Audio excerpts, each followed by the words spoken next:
Let's move on to something যেটা I'm very curious to hear about. This is Zero Day. Farooq, take it away. Zero Day. Okay, zero day. I mean, ওই যেটা বললাম আলিফকে কিছুক্ষণ আগে, যে আলিফ দেখলো Jessica Chastain, an Hathaway, তাহলে দেখতে হবে। সো এটার মতো তো Robert De Nero first time Oh, on Zero Day. Ha television. ha ha. So, This I want to watch. this is a political thriller that far outsells the kind of political intrigue যেটার মধ্যে captain America চেষ্টা করছে, and there are hints of real, এখন যে real world কনটেক্সটে কি হচ্ছে ওইটার কিছু কিছু জিনিস নিয়ে আসছে। বেসিক কনটেক্সটটা ট্রেলার দেখলে তোমরা জেনে যাবা, সো কনটেক্সটটা আমি এখানে ছোট্ট করে বলে দিচ্ছি। Robert De Niro plays the role of ex president, যে আমেরিকার রুল হলো যে any good president can run for 2 terms, তারপর he is not allowed to run for a third term. So usually president যেই আসে ও কম্পালসরি দ্বিতীয় টার্মের জন্য ইয়ে করে। খুব রেয়ার কেস হয়েছে যেখানে একটা ইলেকশন করে ও ইলেকশনের জন্য দাঁড়ায় না। So this is one of those cases যেখানে রবার্ট ডি নিরো একটা প্রিভিয়াস প্রেসিডেন্ট, যে প্রথম টার্ম হিউজলি পপুলার ছিল, কিন্তু একটা ট্র্যাজেডি, একটা ঘটনা ঘটে যেটার জন্য ও পরে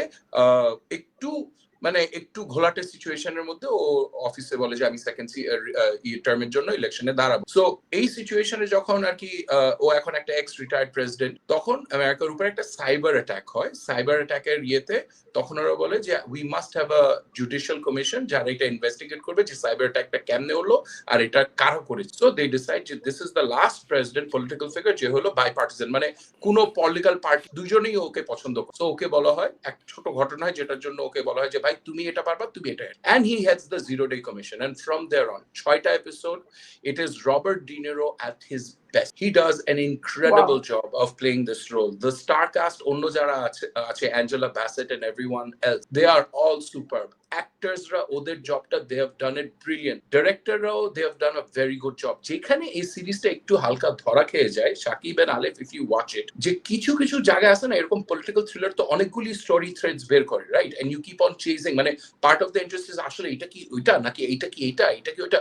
সো ওই থ্রেডস গুলি চেজ করতে করতে করতে করতে করতে ইউ এক্সপেক্ট যে একটা ভালো জায়গায় যে স্যাটিসফাইং এটা র্যাপ আপ হবে। সো এখানে সামটাইমস ওই এন্ডস গুলি ভালোভাবে র্যাপ আপ করা হয়নি, অথবা for the sake of story telling অনেক সময় আছে না যে আচ্ছা এটা শেষ করা লাগবে, শেষ করে এইভাবে। সো ইউ ক্যান সি যে এটা একটা সেট পিসে ধাপ করে শেষ করছে, কারণ শেষ করা লাগবে বলে। সো ইউ উইল ফাইন্ড যে এরকম স্টোরি টেলিং এর মধ্যে কিছু ঘাপলা আছে। It is not the tightest knit story, but is it one hell of a watch? Yes, আমি বেঞ্জ ওয়াচ করছি, মানে নট বেঞ্জ ওয়াচ বিকজ আমি 2 ভাগে করছি, বাট 3 এপিসোড করে I just finished it off and I had a really good time. I think current world context এরকম political thriller নেটফ্লিক্সে দেখানো আর আমাদের একটু দেখা is something that we'll all identify with, কারণ অনেক current situations আমরা এখানে, there is a social media tycoon যে মানুষদেরকে আসলে কি ম্যানিপুলেট করতেছে নাকি করতেছে না। So it's an interesting watch, and I will highly recommend this to those of you who want to watch good old Robert De Niro thriller. ওকে, এই জন্যই বলছিলাম যে আমি খুব এক্সাইটেড। আসলে দুনিয়াটা Yeah, চলে watch ফারুকের মতো দর্শকের জন্য। He loves the glitz and glamour of film. আমার কাছে this was a complete waste of my time. আমি পুরোটা দেখছি। দেয়ার ইজ আ 2% স্টোরি যেটা ওরা 10 এ 100% দিছে। আলিফ, একটা 2% স্টোরি 10 এ 100% দিছে। প্রচুর লোকজন হাঁটাহাঁটি করতেছে, বিশাল অফিসে অনেক লোক বসে আছে, কথা কথা নিউজ কনফারেন্স ইত্যাদি। It was a complete waste of my time.